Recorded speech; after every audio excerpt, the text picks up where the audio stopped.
banyak parking.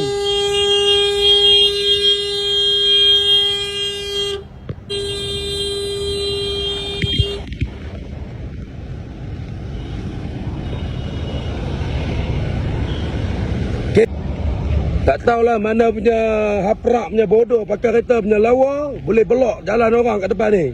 Kan orang nak keluar dah. Ni kena ada emergency ke apa ke? Kan? Bodoh nak mampu tak hati fikir pasal orang. Kepala bapak punya perangai. Kereta saja lawa. Ya, ini alam. Kakak ada kereta? Asal parking sini kak? Ini orang parking kat sini, saya cuma parking je. Akak tengok kat jalan dalam kak. Orang ada emergency ke apa kak? Jangan bikin macam. Jangan bikin sendiri je.